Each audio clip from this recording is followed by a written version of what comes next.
시진핑이 3연임이 확정될 것인가? 선출할 때 시진핑 그 주석을 안 찍을 확률은 없나요?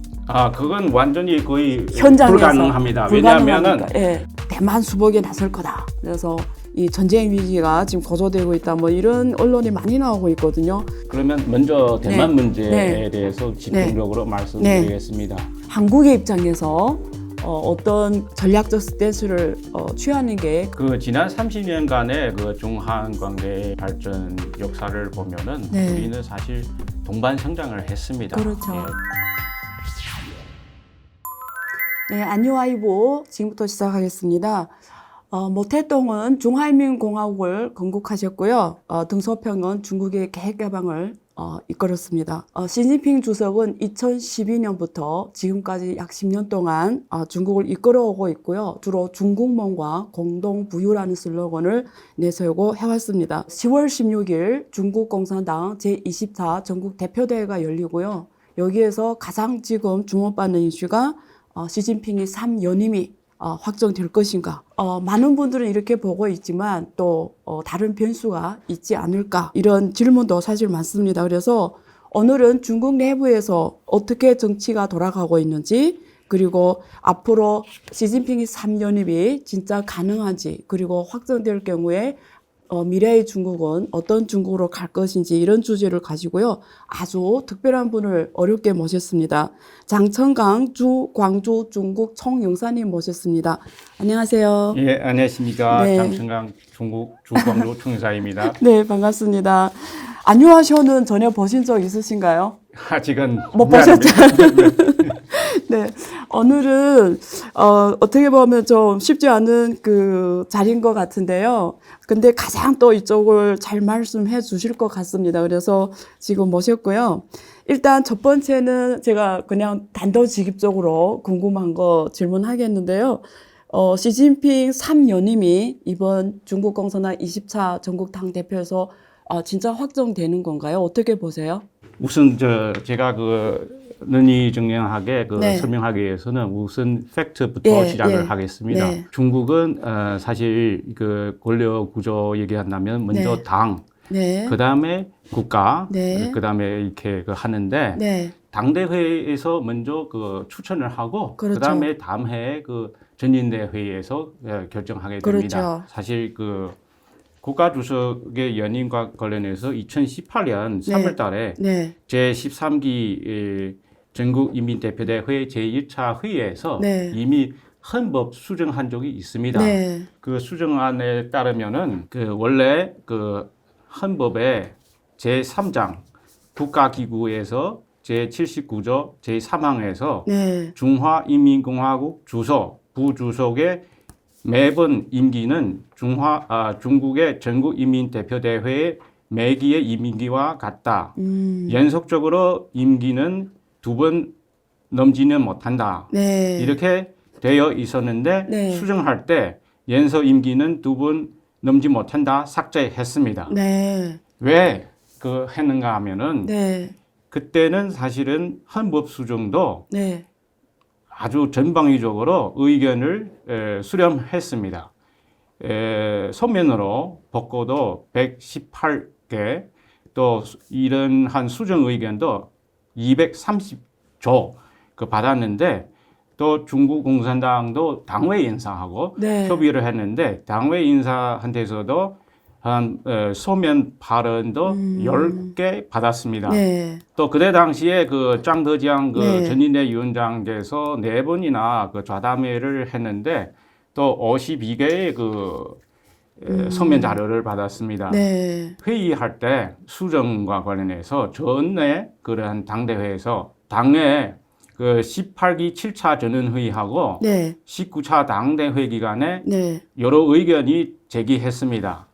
중국 공산당의 당장에는 중국 공산당 중앙위원회 충석이 네. 당의 중앙군사위원회 주석에 대해서 네. 임기가 없는 걸로 규정이 되어 있는데 이 헌법이 네. 중화인민공화국 주석에만 임기가 있으니까 2번 못한다 그런 규정이 있습니다. 네. 그래서 헌법 수정해서 하면은 석헌형 동지 핵심으로 하는 당중앙의 권위를 예. 수호하는 데 유리하고 당의 집중 통일 인도하는 데도 좋고 또 중국의 국가의 그 인도 체제를 강화하고 완벽히 하는 데도 유리하다고 봅니다. 아, 그러니까 제가 잠깐 우리 시청자들한테 다시 정리해드리면 우리 그 당장에는 총서기와 공산당 총서기와 중국 공산당 군사위원회 주석은 임기가 없습니다. 그죠? 예, 네. 예. 근데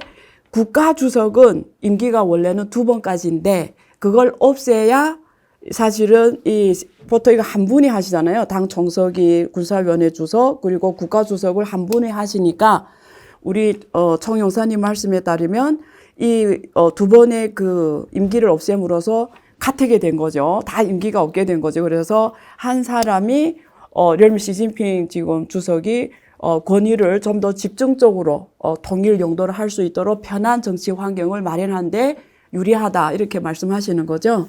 예. 그 임기는 네. 2번 못한다는 그 규정은 네. 그 헌법은 1982년에 헌법 수정안에서 나온 것입니다. 그 전에는 없었죠. 예, 그 전에는 없었는데 82년 왜 이런 거 네. 만드는가 하면 네. 우리는 그때 상황 돌아가서 고찰할 필요가 있습니다. 예, 예. 그때는 중국의 개혁 개방 초기입니다. 맞습니다. 예. 개혁 개방 초기에 중국의 지도자들은 다 혁명 1세대입니다.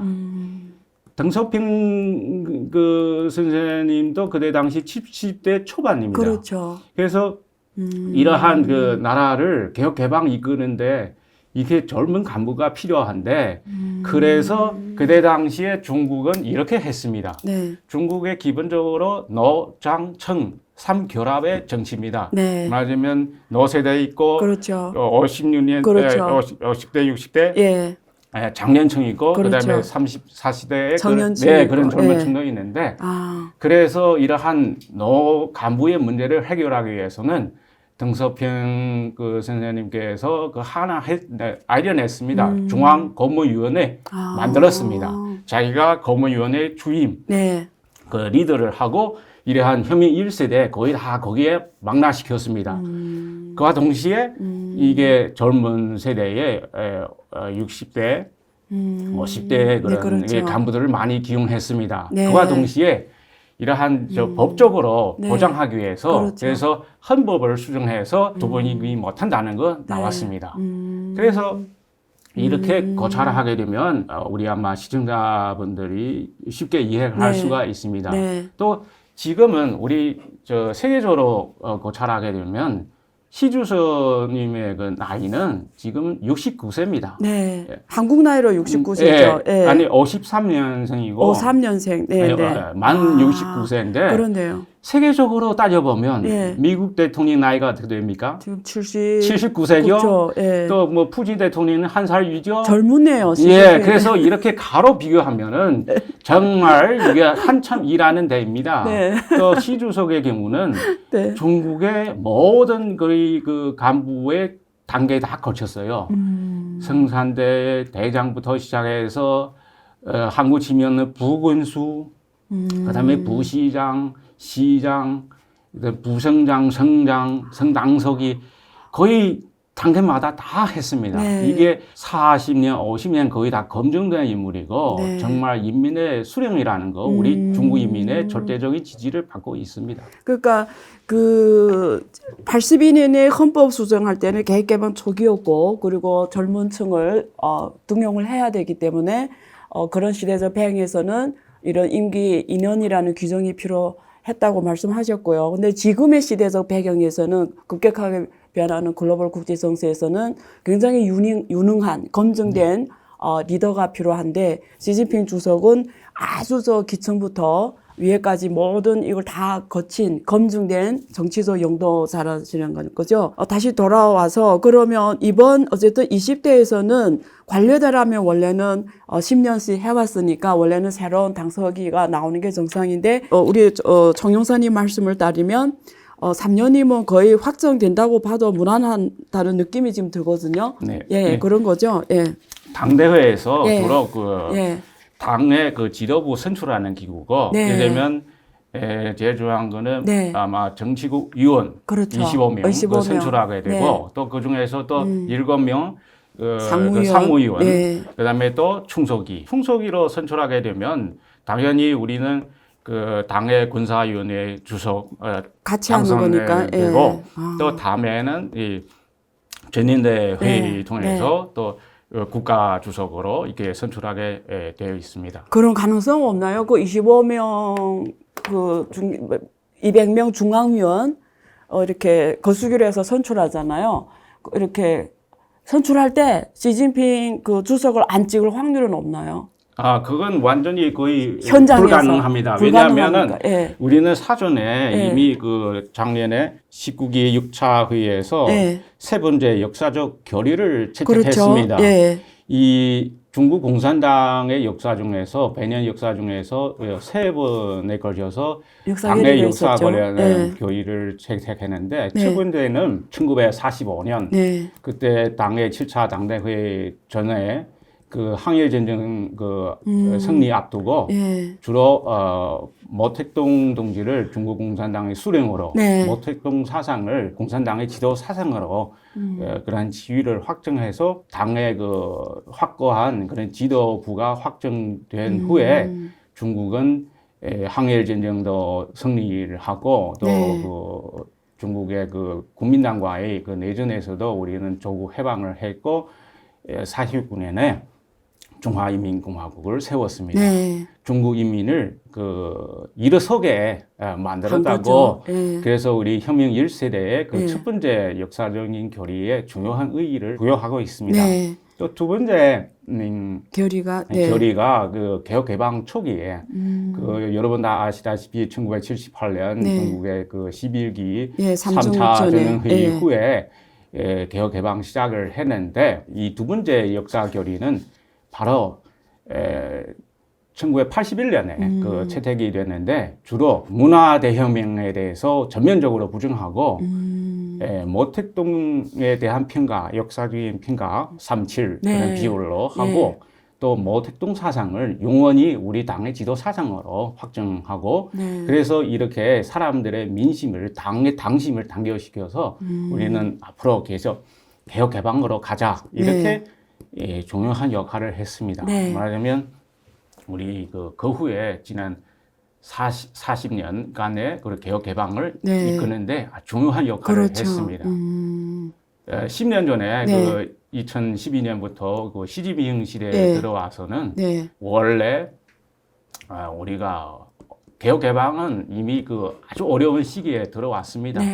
이렇게 그 시진핑 총석이 영도하에 옛날에 해결하려고 했던 그런 어려운 과제들 해결을 했고 또 하려 했던 그런 큰 일도 해냈습니다.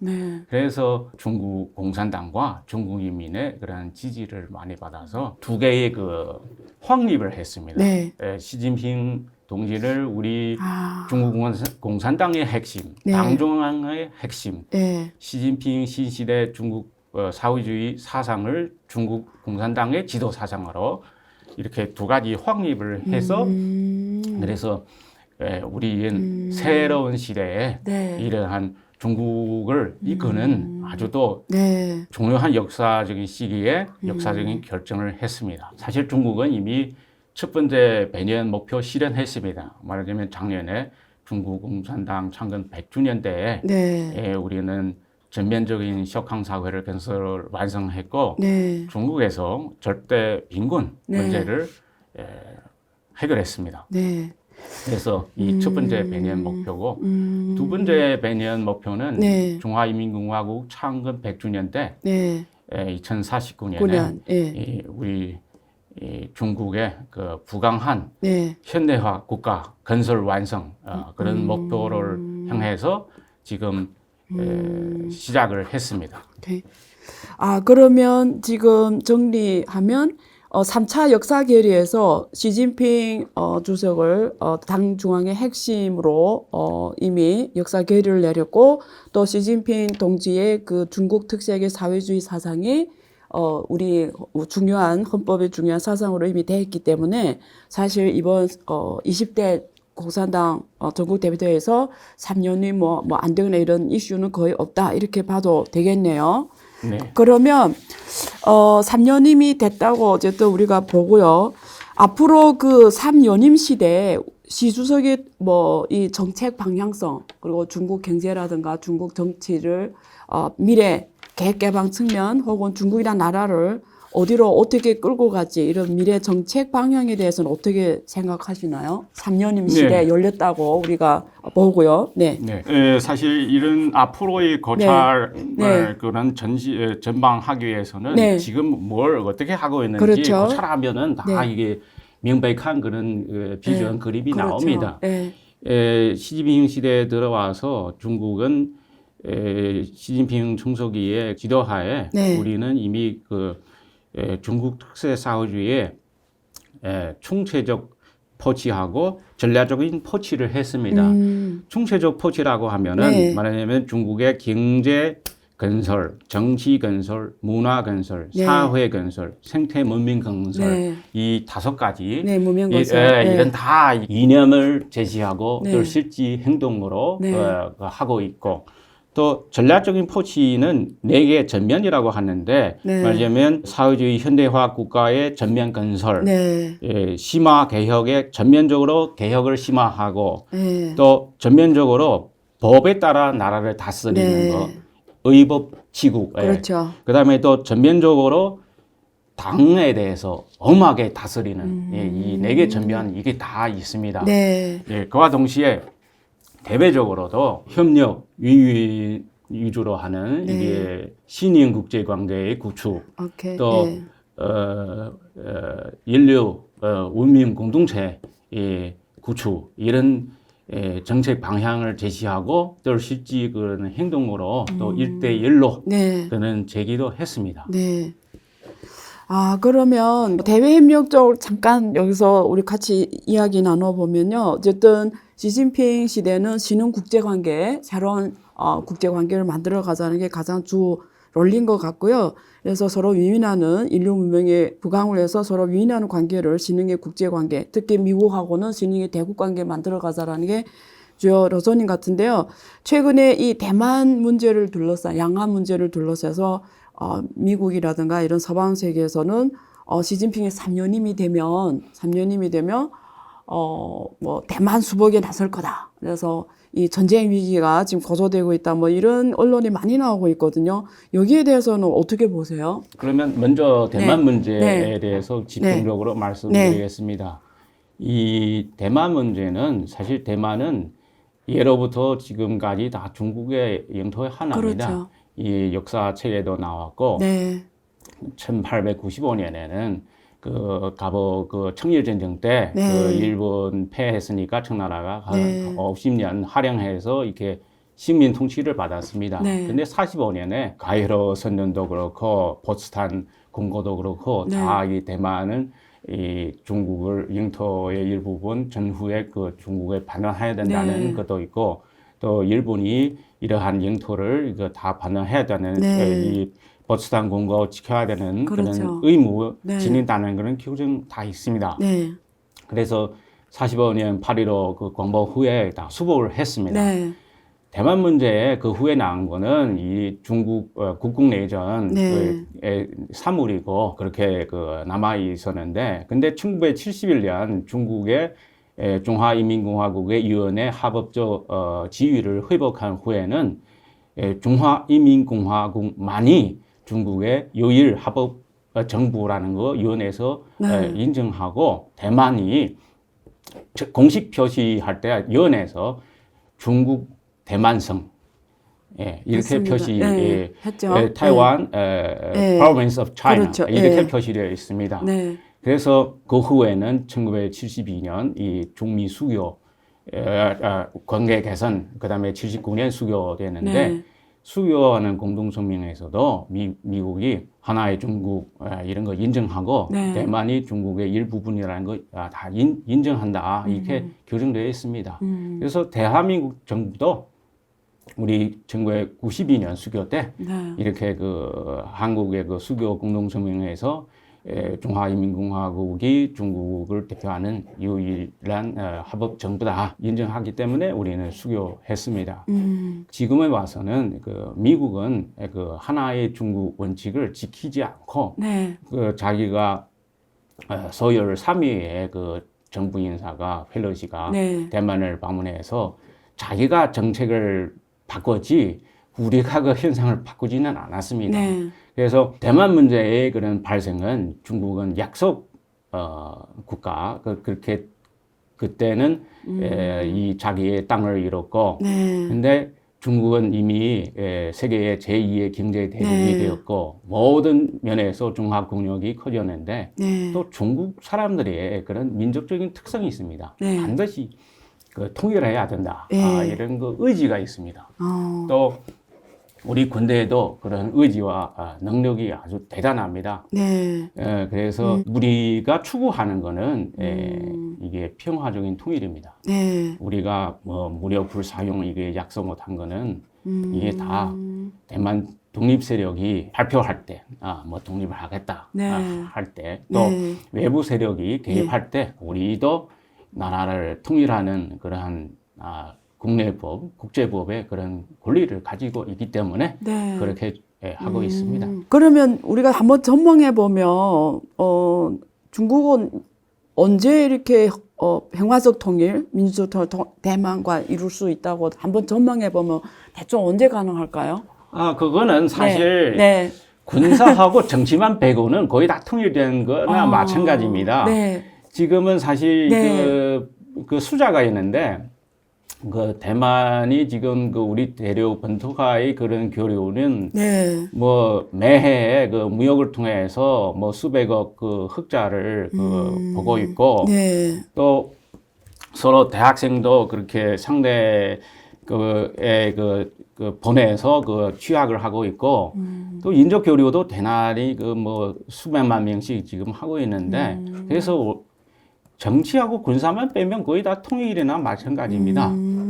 그러니까 중국어 정치하고 군사는 사실 이렇게 뭐 맨날 긴장하게 왔지만 경제적으로는 완전 통일을 이뤘다고 볼 수 있는 거죠. 그렇죠. 또 대만의 배우 연예인들이 다 예. 여기 본토에 와서 뭐 네. 하고 돈 벌고 있습니다.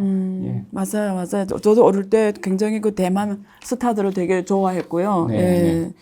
그러면 지금 어쨌든 지금 중국 공산당 20차 전국 대표대회를 앞두고 중국 내 정치 분위기가 굉장히 지금 좀 긴장하게 돌아간다. 그래서 여기 이번에 술리지 뭐 이런 사건도 있었고 그래서 외곽에서는 중국 정치 민주화를 이룰 수 있는 건지 이러한 데 대한 역사적 어쨌든 경험을 바탕으로 해서 중국에서 뭐 정치 민주화가 국민들이 또 수요도 굉장히 높아지고 있고 이러기 때문에 중국의 미래 이런 정치 개혁에 대해서는 어떻게 보세요?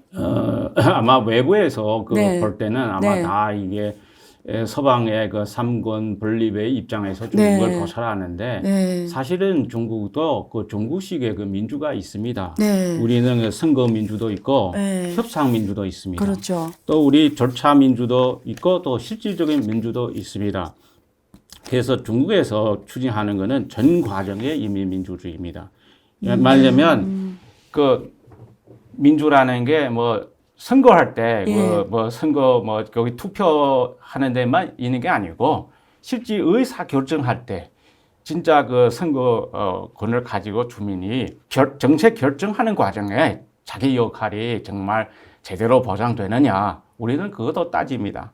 예, 그래서 이런 거는 중국에서 이미 선거 민주 외에도 협상 민주 합니다. 네. 협상 민주라는 거는 중국은 8개의 그 민주당파가 있습니다. 예. 그래서 우리 중국 인민 정치 협상회의라는 네. 전국적인 그런 기구가 있습니다. 네. 그 기구에서는 주로 공산당 아닌 네. 그 여러 당파 있지 않습니까? 또 무당파 인사들도 또 중국의 개혁 개방한 후에 여러 사회 계층 대표도 있고 그래서 이분들의 의견을 수렴하고 반영하는 그런 기구인데 그래서 우리는 이게 협상민주라고 합니다. 그러면 중국 민주는 두 가지네요. 인민민주주의와 정치 협상민주주의 두 가지잖아요. 그래서 아마 우리 그 여기 있는 분들 좀 익숙하지 않으니까 우리 기층에 있잖아요. 네. 그 아주 저 현, 이런 밑에서 간부를 선출할 때 네. 보통 어떻게 하나요? 중국에서 네. 지금 네. 마을에서 네. 행정촌에서 네. 한국시면 이장 선거라든 네.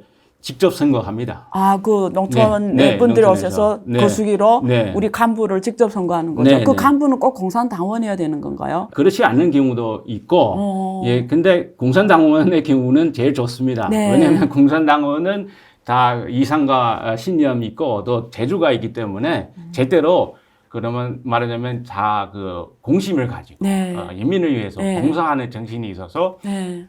그렇게 하는데 중국은 워낙 크기 때문에 2,800개 현이 있고 네. 그 아래도 행정촌도 뭐 수십 네. 만 개 있어요. 예. 근데 또 그런 그 발전 수준 또 실제 사람들의 의식 수준이 다르기 때문에 어떤 때는 옛날 이 홍콩의 그 삼마회처럼 네. 이게 그런 기구도 있어요. 그 아, 마을에서. 마을에서는 네. 그래서 이게 직접 선거할 때도 이게 당의 지도가 없으면은 제대로 된 게 없습니다. 아, 그러면 이렇게 보면 되겠네요. 현에서 자기 농촌 뭐 이런 네. 데서 마을에서 직접 선거해서 자기 간부를 선출하고 네. 그런 간부들이 또 그 위에 올라가서 모여서 또 뭐 시의 네. 간부를 선출하고 네. 또 시의 간부가 다시 성에 올라와서 뭐 이렇게 뭐 간부를 선출하면서 이렇게 층층층층 올라가면서 마지막에 중앙 간부까지 선출하는 이런 단계를 거치는 거죠. 중국의 뭐 최소 뭐 정부이민 대표도 해도 좋고 공산당 대표도 좋고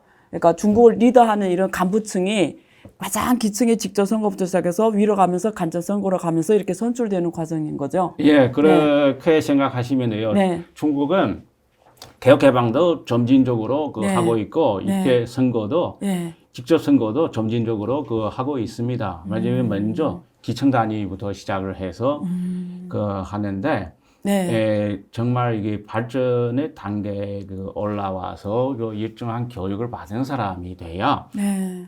제대로 그런 선거를 할 수가 있습니다. 그래서 우리 최근 야간에는 우리 당에서 직접 대학생을 마을의 행정촌에다가 일석이 네. 보내줘요. 네. 보내서 그 고향에서 네. 거의 다 일을 하고 다 신뢰를 받고 또 이 대학생으로서 사실 뭐 맨날 학교에서 공부만 하고 나라 사정 모르니까 그렇죠. 실제 기층에 내려가서 우리가 일반 백성들이 필요한 게 뭔가 그렇죠. 알아보고 그 다음에 실제 3년, 5년 통해서 이런 우리는 또 빈곤 퇴치해야 되겠다. 그래서 이러한 수십만 명의 일석이 지금 마을에 내려가서 농촌에 그런 빈곤 퇴치에 이런 도와주고 업적도 대단합니다. 그래서 지난 7년간 우리 1억 명의 빈곤 퇴치를 할 수가 있었습니다. 그러면 대학생들이 보통 뭐 어느 현에 있는 농촌 대학생이 뭐 북경대 나왔어요. 네, 근데 이 북경대 인재잖아요. 그래서 자기 고향에 돌아가서 공산당 제일 서기로 하는 공산당 서기로 하면서 자기네 그 농촌을 부유의 길로 이끄는 역할을 과거 동안 굉장히 열심히 해왔네요. 빈곤 퇴치에. 그렇죠. 그러니까 대학생 인재들이 지금 네. 가장 기층에 투입이 돼가지고 거기서 굉장히 역할을 많이 해온 게 중국이 어쩌면 빈곤 퇴치 성공의 하나의 비결인 거네요. 예, 작년에 제가 우리 100주년 때 우리 빈곤 퇴치 관련 사진 전시회 했습니다. 네. 그 중에서 아주 많은 여러 측면에서 감동적인 이야기들이 나왔어요.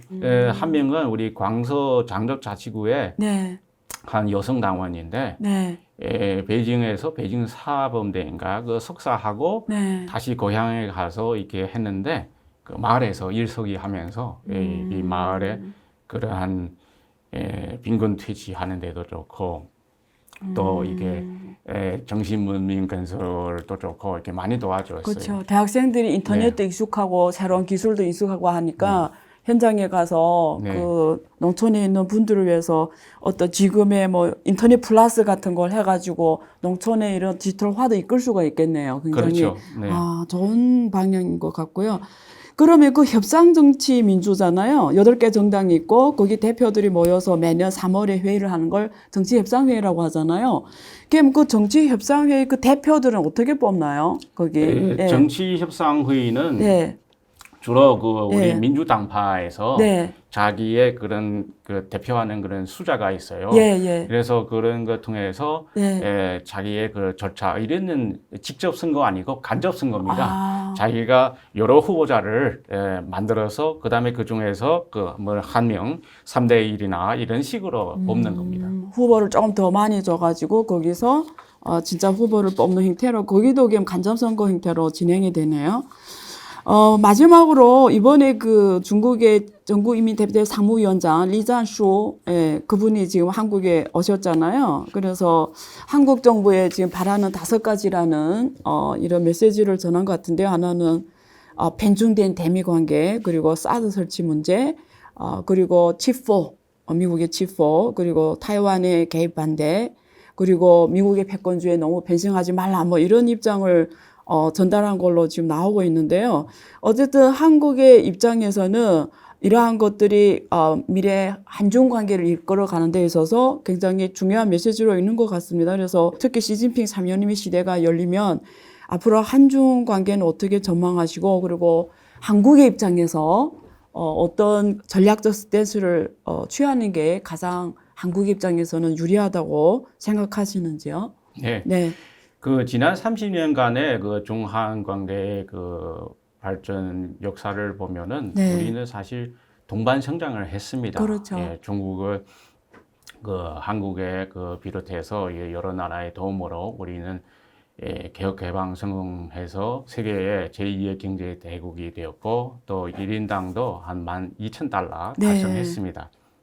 한국도 마찬가지고 중국의 거대한 시장 활용해서 이미 선진국 대열에 진입하게 됐고 또 35,000달러 그렇게 1인당 그 획득했고 또 그 한류 또 세계적으로 아주 큰 영향을 발휘하고 있습니다. 네. 그래서 이런 거 돌이켜 보면 우리는 경험을 그 정리해야 돼요. 그렇죠. 그거는 바로 우리는 시대의 흐름, 네. 대세를 잘 파악해서 또 상대방 존중하고 네. 또 협력, 윈윈, 네. 예, 또 그 개방, 또 상대방의 그런 관심사 배려해주는 이런 네. 자세가 필요합니다. 네. 그래서 앞으로도 지금 세계는 아주 그 복잡하고 변덕스러운 시기에 있습니다. 네. 또 그 우리의 표현대로 하면은 수백 년 미정 이후의 대변국 시대에 있습니다. 네. 예, 이러한 시대를 잘 파악해서 수백 년 미정 이후의 대변국이라고 하면은 네. 이미 세계는 동성서강, 말하면 네. 동족나라는 그 오르고 네. 서조나라는 내려가는 추세입니다. 그렇죠. 그다음에 또 남성 북강, 네. 남성은 주로 개도국은 지금 올라가고 네. 선진국 내려가는 그런 네. 추세입니다. 네. 그건 잘 파악을 해야지 네. 시대의 그런 발전 방향을 알 수가 있습니다. 그래서 대세를 잘 파악해서 네. 한국은 저도 이전에 말씀 다 드렸지만 거래 사업에 새우등 터진다. 그건 옛날이고 네. 한국은 이미 성장만큼 중진국 됐습니다. 네. 자기의 그 국익을 당당히 지킬 수 있는 그런 실력을 실력이. 가지고 있습니다. 그래서 한국은 모든 문제에 대해서 특히 외교, 남북관계 문제에 있어서 전략적인 자주를 견지했으면 좋겠습니다. 네. 굉장히 좋은 말씀 하셨는데요. 그, 동강서하, 그러니까 동성시장, 그러니까, 동성서강. 예, 동쪽이 강해지는 시대가 왔다. 그리고 서쪽이 이제는, 여러 면으로, 우리 동쪽이 시대가 오고 있는 데서 한국은, 굉장히 성장한, 선진국, 국가로서 전략적인 자주성을 확보하는 것이 가장 유리하다. 이런 말씀을 해 주셨고요. 그 마지막으로 꼭 하셔야 되는 말씀이 혹시 있으신가요? 바로 이게 한국분이 네. 중국하고 네. 이게 사실 아주 우리 중한 양국은 네. 뗄래야 뗄 수 없는 그러한文明 공동체입니다. 네. 지난 수천 년 동안 같이 교류하고 또 한자, 유교, 불교 이게 다 우리의 마음을 이어주는 그런 유대입니다. 네. 그래서 이런 거 바탕으로 해서 중국은 지금 14억 인구, 4명의 중산층이 형성되어 있고 네. 한국은 앞으로의 그런 방향은 이미 선진국이 되었고 근데 앞으로 어떻게 구조적으로 남북 관계를 개선하고 네. 자주적으로 통일할 것인가 네. 그게 자기가 고민하고 또 고민해야 하는 그런 큰 문제입니다. 네. 그래서 중국을 볼 때 중국은 우리가 활용해야 하는 파트너인가 네. 적인가 예. 이게 먼저 판단이 서야 앞으로 중한관계 어떻게 할 건가 자기가 스스로 그런 지혜가 네. 나오게 됩니다. 네. 아이고, 너무 좋은 말씀입니다. 시청자 여러분, 오늘 굉장히 소중한 분을 모셔서 중국에서 돌아가는 정치 상황 그리고 한중 간의 미래에 대해서 전망하는 시간을 가졌는데요. 개인적으로 가장 인상에 남는 거는 사실 중국의 이 정치 군사적인 대만 수복의 이슈가 있는 것처럼 한국도 남북 통일의 문제가 있는데요. 똑같은 메시지를 전달하신 것 같아요. 자주적 통일. 그래서 사실 중국과의 관계에 있어서 서로가 보완할 수 있는 게 더 크고 사실 중국은 적이 아니라 같이 가야 되는 이웃이라는 메시지를 전달하신 것 같습니다. 안유아의 앵글로 본 세상 해석 여러분 잘 보셨습니까? 도움이 되는 시간이 되셨으면 좋겠습니다. 나와주신 우리 정 용사님 감사합니다. 네, 감사합니다. 네, 감사합니다.